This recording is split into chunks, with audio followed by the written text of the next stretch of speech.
ರಾಜ್ಯೋತ್ಸವದ ಶುಭಾಶಯಗಳು. ಈ ದಿನ ನಮ್ಮೆಲ್ಲ ಕನ್ನಡಿಗರು ಹೆಮ್ಮೆ ಪಡುವಂತಹ ನಮ್ಮ ನಾಡು ನುಡಿಯ ಹಿರಿಮೆಯ ಬಗ್ಗೆ ಕೆಲವು ಕುತೂಹಲಕಾರಿಯ ಸಂಗತಿಗಳನ್ನು ಹೇಳುತ್ತೇನೆ.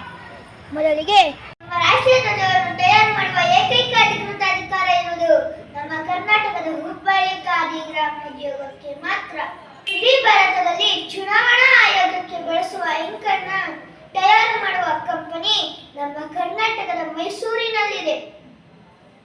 ಇಡೀ ಭಾರತದಲ್ಲಿ ಖಾಸಗಿ ರೇಡಿಯೋ ಸ್ಟೇಷನ್ ಸ್ಥಾಪನೆಯಾದದ್ದು ಮೊದಲು ನಮ್ಮ ಕರ್ನಾಟಕದಲ್ಲಿ. ಸ್ಥಾಪನೆ ಮಾಡಿದವರು ಎಂ.ವಿ. ಗೋಪಾಲಸ್ವಾಮಿರವರು. ಇಡೀ ಏಷ್ಯಾ ಖಂಡದಲ್ಲಿಯೇ ಮೊದಲ ಜಲವಿದ್ಯುತ್ ಕೇಂದ್ರ ಸ್ಥಾಪನೆಯಾದದ್ದು ನಮ್ಮ ಕರ್ನಾಟಕದ ಶಿವನಸಮುದ್ರದಲ್ಲಿ.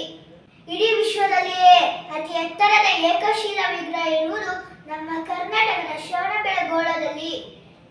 ಇಡೀ ಭಾರತದಲ್ಲಿ ಹಿಂದಿಯನ್ನು ಹೊರತುಪಡಿಸಿ ಅತಿ ಹೆಚ್ಚು ಜ್ಞಾನಪೀಠ ಪ್ರಶಸ್ತಿ ಪಡೆದಿರುವ ಭಾಷೆ ನಮ್ಮ ಕನ್ನಡ.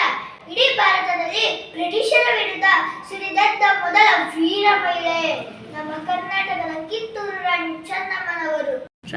ಭಾರತದ ಚಲನಚಿತ್ರ ಇತಿಹಾಸದಲ್ಲಿಯೇ ನಾಯಕರೊಬ್ಬರಿಗೆ ಹಿನ್ನೆಲೆ ಗಾಯನಕ್ಕಾಗಿ ರಾಷ್ಟ್ರೀಯ ಪ್ರಶಸ್ತಿ ದೊರೆತಿರುವ ಭಾಷೆ ನಮ್ಮ ಕನ್ನಡ. ಹೌದು, ಡಾಕ್ಟರ್ ರಾಜ್ಕುಮಾರ್ ರವರು ಆಡಿದ ನಾದಮಯ ಹಾಡಿಗೆ ರಾಷ್ಟ್ರೀಯ ಪ್ರಶಸ್ತಿ ದೊರೆತಿದೆ. ನೀರಿನಾಳದಲ್ಲಿ ಚಿತ್ರೀಕರಣಗೊಂಡ ಮೊದಲ ಚಲನಚಿತ್ರ ನಮ್ಮ ಕರ್ನಾಟಕದ ಒಂದು ಮುತ್ತಿನ ಕತೆ.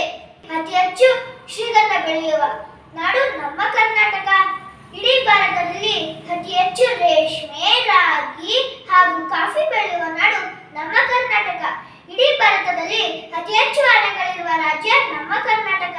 ಇಡೀ ಭಾರತದಲ್ಲಿ ಅತಿ ಹೆಚ್ಚು ಚಿನ್ನದ ಅದಿರಿರುವ ರಾಜ್ಯ ನಮ್ಮ ಕರ್ನಾಟಕ. ಹಂಪಿ ದೇವಾಲಯವನ್ನು ವಿಶ್ವ ಪರಂಪರೆಯ ತಾಣ ಎಂದು ಗುರುತಿಸಲಾಗಿದೆ.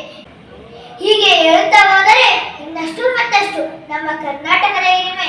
ಎಲ್ಲಾದರೂ ಇರು, ಎಂತಾದರೂ ಇರು, ಎಂದೆಂದಿಗೂ ನೀ ಹೆಮ್ಮೆಯ ಕನ್ನಡಿಗನಾಗಿರು. ಜೈ